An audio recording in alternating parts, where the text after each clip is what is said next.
Hey, this is David Wolinsky back with another interview from Don't Die. This time I'm bringing to you the second half of my Q&A with Matt Schwartz, who's a former games producer for Adult Swim with Turner Broadcasting System. Matt and I spoke on August 31st, 2015.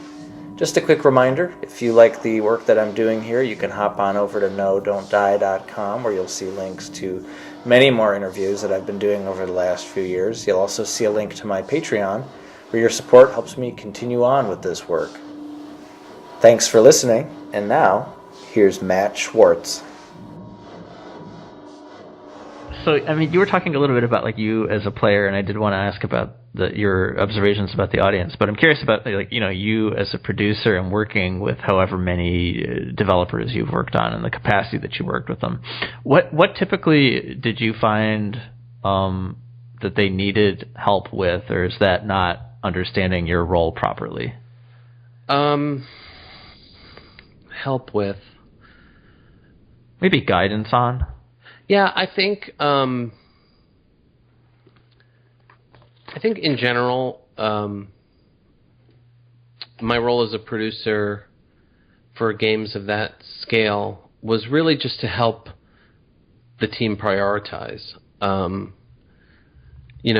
Swim had a knack for choosing games that had a pretty strong vision, and were pretty well on their way. In some cases, were nearly complete when Adult Swim came on as a. I have another.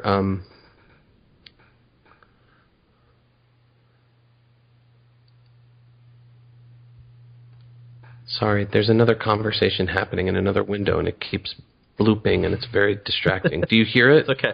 No, not at all. Okay, I'm the only one that hears it. Sorry, it's distracting. Yeah, it's going bloop to bloop. Gosh, can I turn it off? I wonder if I can turn that off. Is it Skype? It is Skype. It's just happened. Yeah, you can just turn, or you can probably set yourself on away if you have. Or I could just hide conversation. There you go. Right, maybe that'll stop. No, it's not. It just went gloop. I don't mind if it keeps going on. I just don't want to hear it. I think if you go to preferences, there's a thing about sound.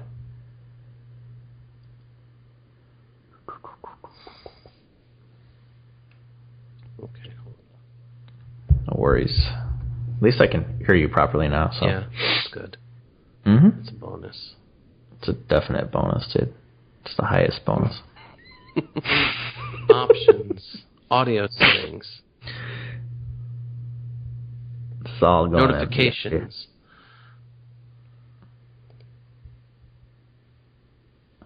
Okay, I think I changed it.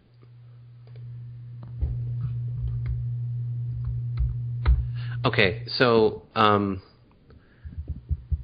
in my role as a producer, so basically, what I would try to do is just help them prioritize, because sometimes there was just, or not even necessarily prioritize might be the right word. Focus may be a better way of putting it. Just getting them to focus on the things that would have the most impact, because inevitably, because they were small teams and because we were often on a deadline, it just wasn't realistic to tackle everything. And this is true on large-scale games, too. I think it's just on a different scale, and there's usually multiple producers. And also just having the benefit of not being as close to the product as they are, because I would often have 4 or 5, as many as 6 games in various states of development at once, and so just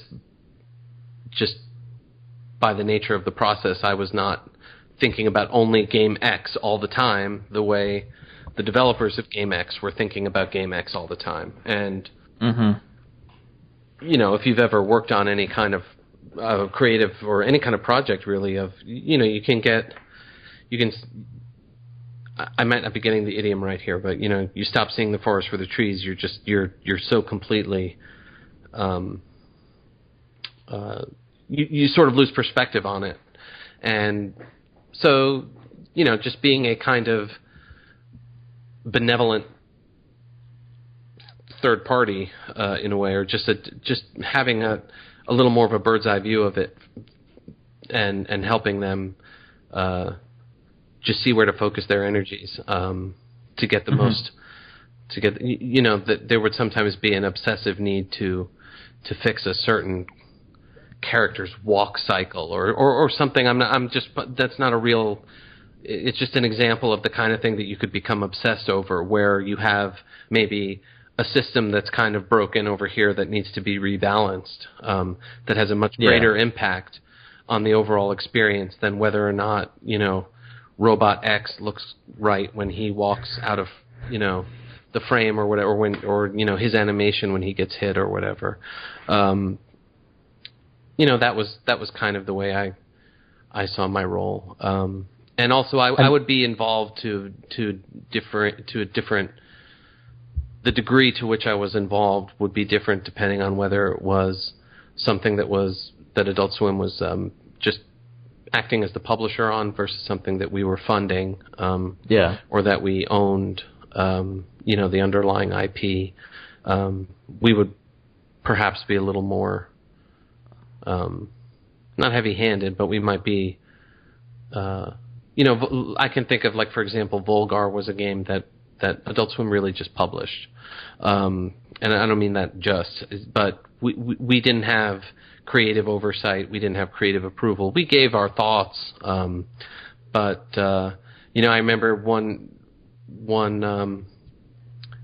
particular thing with Volgar. I remember a suggestion that they ended up incorporating into the game that I liked was when Volgar goes underwater and he starts losing air, a countdown appears, right before he starts taking damage, and these floating numbers like a 3, 2, 1 countdown would come up, and when it got to 0, then he'd start taking damage, so he had to get to the surface. This is, kind of a typical old school mechanic, and I was like, I think it would look a lot cooler if the numbers, when they floated up over his head, appeared in a bubble. It just looked like it was, kind of part of the scene, and it would just be a cool little detail. And so they did that, And I think it did make it look that much better. It was just a cool little detail. But in general, I wasn't steering Volgar one way or the other. Those guys had a vision for the game and were delivering it. So it was just the kind of those kind of details I look at as the 10% details is how I used to think of it. Just that little extra 10% that can actually make a game go from sometimes really good to great. When you look at all the little details like that in the aggregate, it just makes a good game great.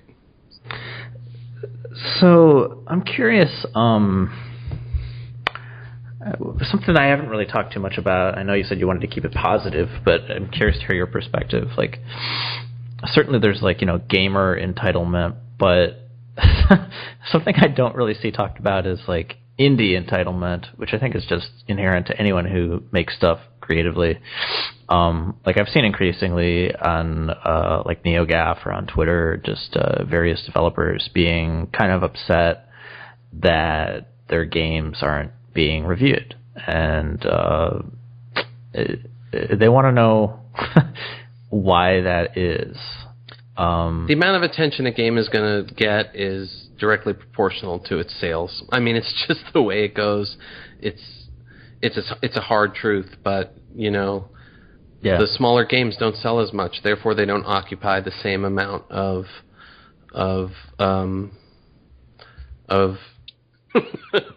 but but then you see Star Wars Battlefront and you're like, oh my god, this is fucking what I dreamed of as a kid, Yeah, at large, maybe does a disservice to this portion of the industry.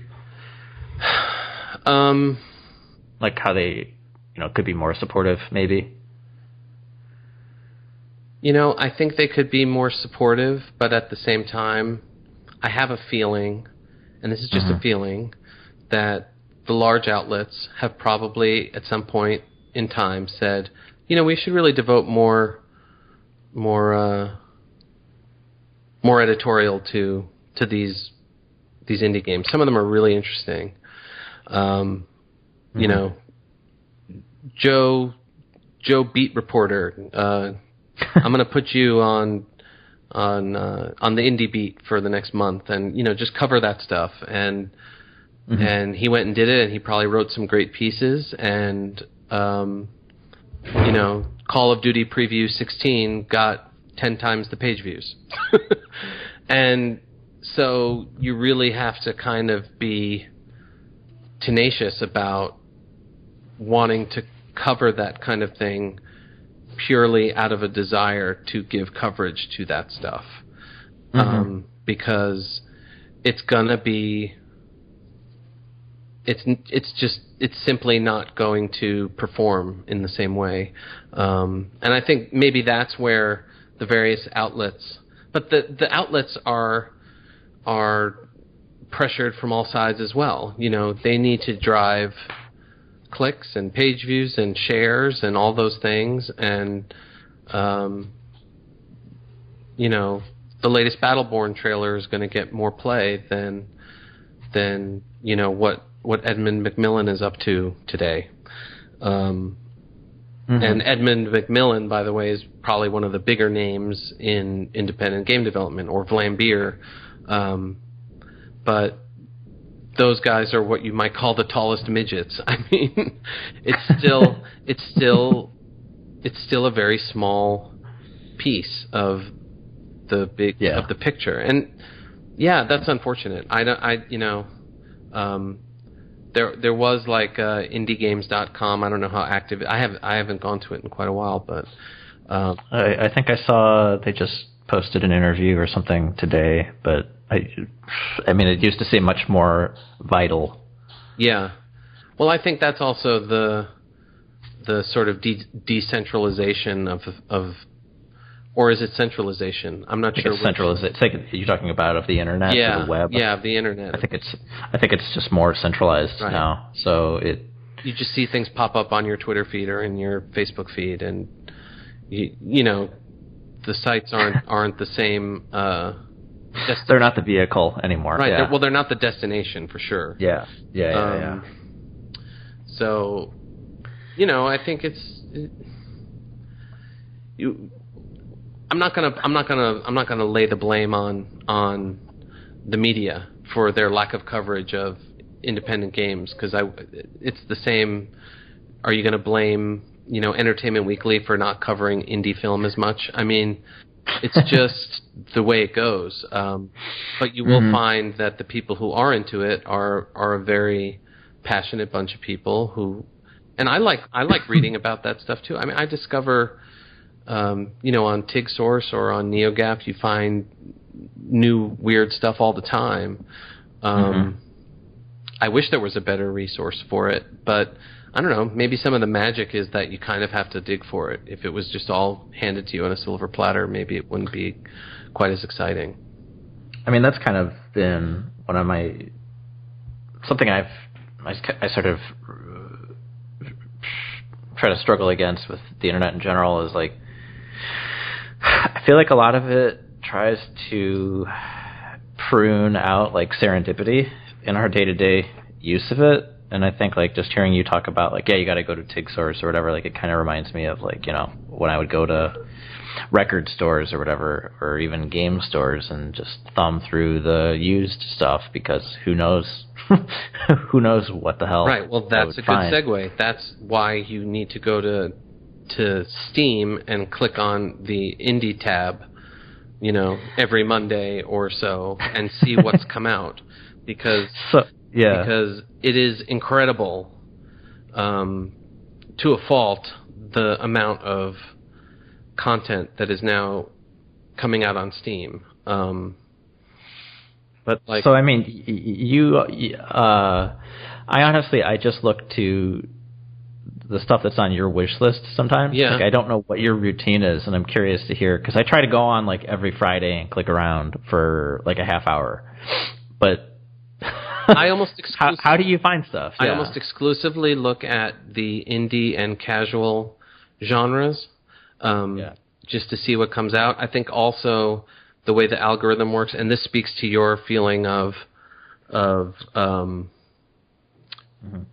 was an echo chamber that you said, but basically Facebook just keeps showing you, oh, you like this? Here's more of things like this. Oh, you like those things? Here's more of those things, to the point where it's plateaued. Netflix keeps suggesting that I watch Orange is the New Black, which is like, of course you're going to suggest that I watch Orange is the New Black. First of all, I fucking watched it. and second of all, I watched some of your other Netflix originals, so you just keep showing me your Netflix originals. And there's a point of diminishing returns of these algorithms where it's like you keep showing me the same shit. And I don't know enough about how that works to make it smarter, but at least the way my Steam looks in terms of the things it recommends, because I do buy a lot of indie titles and sort of off the beaten path type games, it recommends more of those to me. So I think maybe I see that more than you see that, but you just need to go to the if you go up and in the games drop down, it's got the major genres, and you just I routinely find crazy stuff in both the indie and casual genres. And then there's also a handful of, Adult Swim is one of them, publishers out there that seem to have really good taste and pick good games to bring to market. I don't know how successful some of them are, but Devolver is one that's a lot of people talk about, and then there's also Digerati is another one that's kind of up and coming. Plug-in Digital does some pretty interesting stuff, and Curve Digital out of the UK publishes some really interesting games.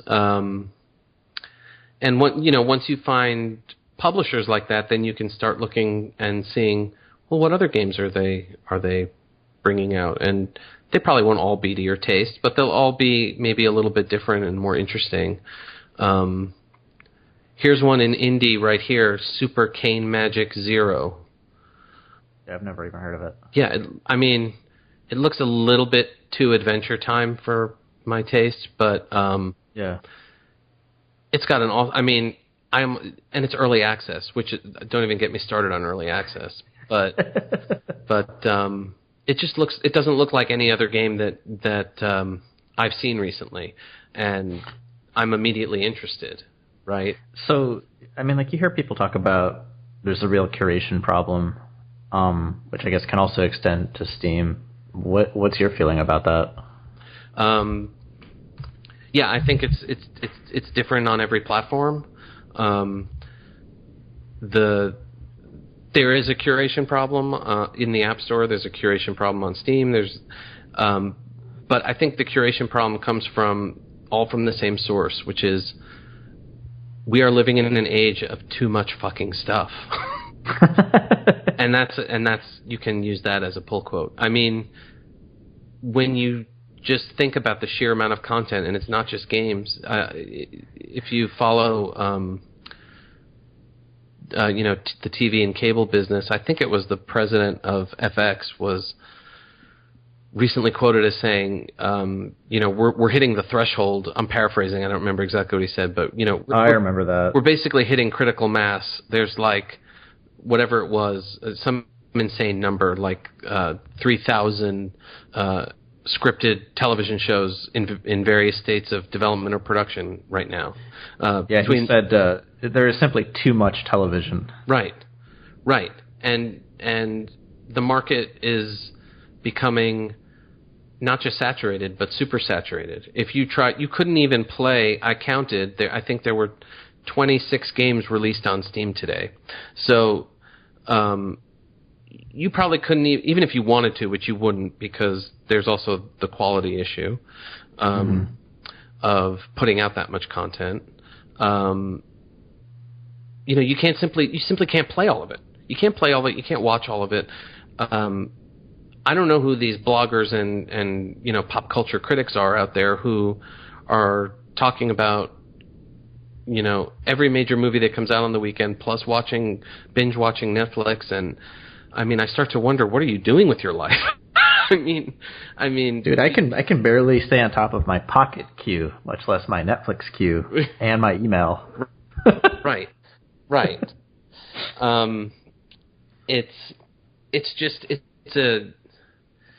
It's a deluge. I mean, it's just so much stuff, and not to mention the remasters and old games that are getting repurposed to be playable on modern OSs, and it's simply too much. And even if there were good curation systems in place, it may not. I'm not certain that it could be solved. In terms of the App Store, they just have a quality issue. There's simply, they went for quantity over quality, and there's a ton of junk. And the only way, beyond the occasional Flappy Bird that gets, just by sheer force of will of the audience, voted to the top, the only way discoverability really works is through the editor's choice and through whatever Apple deems editor's choice worthy. And they tend to pick good things, but discoverability is a huge problem in the App Store, especially for somebody who might be looking for a quality premium game that costs $5 to $10, where you just get a really nice gaming experience. You're just going to be crushed to the margins by all the free to play content, which is now of super high quality also. And then Steam, my beef with Steam is their sort of almost indignant stubbornness to not be editorializing about their content, which it's no clearer than the fact that they turned over the curation to the users. Basically, Steam will not really feature anything beyond the sort of typical featuring that a new game gets in the new on Steam carousel or whatever. And if you sell enough, I think you get bumped up to the kind of marquee placement at the top. But essentially, they won't editorialize about the games, so it's left to the the Total Biscuits of the world and whoever else are the top curators on Steam to recommend things. And there's a pretty uniform voice that comes from the curators as well on Steam. So the same games that are being played are also the same ones being recommended, and that's the echo chamber effect, right? Then you're either leaning in and trying to figure it out on your own, or you maybe find that one curator with, maybe you follow the NeoGAF one, which probably has quirkier suggestions or whatnot. I mean, like, there's this game that came out this week, Dead in Bermuda, which is, first of all, a great fucking title, and it's some kind of adventure game. I haven't played it, where there's 8 survivors of a plane crash, and you just sort of have to play out the scenario and see who makes it to the end. And you've got limited resources and different personalities at play, and that's super interesting to me. Well, so you were saying something about how, like, the audience may be shrinking for games, or did I mishear you? Well, tell me a little bit about that. I don't think the audience is necessarily. It's not really shrinking. Is it just becoming more homogenous? I think it's kind of becoming more homogenous. I feel like there was that brief period when the Wii came out where Nintendo proved that, yes, we can make this audience bigger than just what you've come to know as the, quote, core gamer audience, the young male demo, you know. Mm-hmm. Look at all the people who are enjoying the Wii, and suddenly you had, you know, AAA developers making things like, you know, Ubisoft doing their workout brand, which I can't remember, or Let's Dance. Yeah, or Let's Dance is a good example. Yeah. Or you know, I remember Disney doing Guilty Party, which was, I think, exclusively to the Wii. That was exclusive to the Wii. Yeah, I remember that. Which was kind of like a family mystery game. You know, you just had all kinds of different stuff being made because the audience was broader, and then somewhere they lost their nerve and it shrank back down again. And the last few E3s have just been, you know, shooting gallery, driving game, sports game, shooting gallery, driving game, with the occasional, you know, you will see it's not so bad. I mean, you will see glimmers of hope where there's some real risks being taken. I don't even want to call it creativity because all of these things have a creative aspect to them, right? But they're not taking any risks. They're treading very well worn territory because they can't, like I was saying at the beginning, they can't justify the risk. So, and I feel like they had it. They fucking had it in their grasp, and now it's back to the same standard stuff again, and it's so disappointing. So in terms of shrinking, I think that is a shrinking. There was a greater appetite. There were people who hadn't bought a game console between an Atari 2600 and a Wii, you know, who bought the Wii, and you know, they were ready for some of these more interesting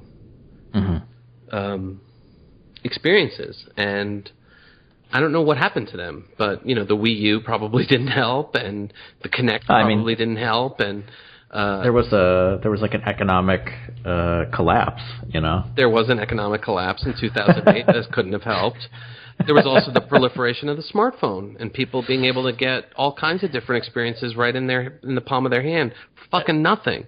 So when you don't have to pay even, you know, or you pay 99 cents, I mean, yeah, it's you can see what's happened. So what's the truth about Steam is that even though they're putting out tons more content, the breakdown is still the same. It's still about 90% of the people on Steam are playing either Valve titles, you know, Team Fortress and those kind of games, or they're playing the AAA games. They're playing, you know, Skyrim. They're playing, you know, Assassin's Creed. They're playing Arkham City, and that 10% is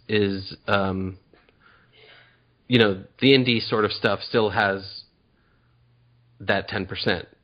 But that 10%, which was once populated by, you know, however, you know, 8 games a week or whatever it was just a few years ago, is now populated with sometimes 30 or 40 games in a day. So talk about a visibility problem. I mean, and I know from contacts in the dev community that they're feeling it. I mean, they're feeling it on Steam, and you know, when they couldn't effectively monetize a game on mobile, they would bring it to Steam, and it would financially make sense.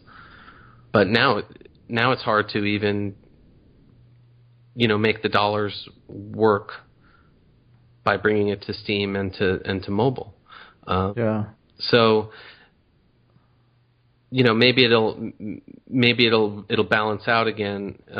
You know, over the next few years, maybe you'll start seeing fewer games come to Steam, and the sort of overall quality will rise again. Or it's going to become an App Store situation, you know, the race to the bottom that a lot of people were predicting on Steam, where you're going to see a lot of $1.99, $2.99 games, some of which are criminally priced at that. You know,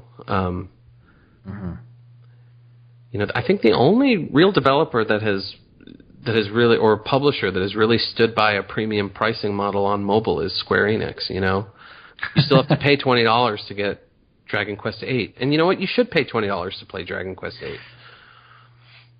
Well, so I don't want to keep you forever. There's like two other things I wanted to ask you about, yeah, but yeah, no, I was keeping an eye on it. But it's like almost like all these different things have created like a perfect storm for gamer entitlement of just there's so much stuff readily available. You know, prices are lower and lower. More and more stuff comes out every day. But I'm curious, you know, like when people talk about gamer entitlement, and I don't know how much of that you've faced at anywhere you've worked, but what do you think are factors that contribute to that entitlement that like you don't really hear people talk about or assert? I mean, I ask you this because you're a little savvier than some of the other people I talk to. Oh, okay. So, well, that's right. Stroke my ego, and I will open up. Well, I mean, you know, I talk about gamer entitlement, and I know you've seen it from a couple of different directions. So, yeah, and I think there's a certain amount of entitlement in any consumer situation, right? I mean, you want to get value for what you pay for. I think part of it is a lack of maturity. I mean, I just think in general the gamer population is younger, and they just don't have the perspective. And you know, you're not gonna scream it into them or anything. So you might as well just let them kind of have their entitlement and look back on it 5 or 10 years from now and be embarrassed. But you know, there's I think just by being young, there's that. There's also from a consumer perspective, I think there is, especially since there are so many games, and only the very savvy, very most core gamer knows the different developers and different publishers and so on. The majority of players really don't necessarily make that distinction, and I would especially see complaints about, you know, for example, games that Adult Swim put out that were maybe made by one person, and you would see screeds on the Steam message boards about how, you know, how is it in this day and age that there's no online multiplayer? You know, this is absurd, and and you know, who do these people think they are? And you know, you want to go in there and say, well, first of all, it's not people, it's person, and it's this one guy in Canada, and he couldn't do it by himself. You know, but there's just I don't know if it's an ignorance or just the proliferation of the content. You just sort of lose perspective. But these are things made by people, and in some cases one person, and the same feature set can't be supported across all of these products. But you know, I think that, I don't know, call it entitlement, call it expectation. You know, you try to spell it out on the product page. You know, this is local multiplayer only. This is not, you know, there is no online multiplayer, or, you know, something like Steam trading cards. You know, Steam trading cards came out at some point we didn't have Steam trading cards in all of the games we were putting out. And it was like, how do you put out a game without Steam trading cards? This is ridiculous, you know. Sorry. Barely even play it or have fun with it. Right. I want my money back. You know, there's no soundtrack or documentary or concept art. I barely can have fun with it. Well, so I'll leave you with this question, which is intentionally broad, and we talked about some positives and a couple of the negatives. I hope it wasn't too negative for your tastes, but I didn't want it. What I didn't want it is to become a long complaint about the gaming industry, because good. Sometimes people take it there. Unnecessary. Yeah, it's unnecessary. Yeah. Well, so let me ask you this then. Like, what do you think video games have accomplished? What have video games accomplished? Well, you know, they've entered the public entered the contemporary consciousness. I mean, whether you are an avid gamer or a moderate gamer, or you're just, dating somebody who plays a lot of games, or you maybe don't even like them, they are part of the fabric of our culture now.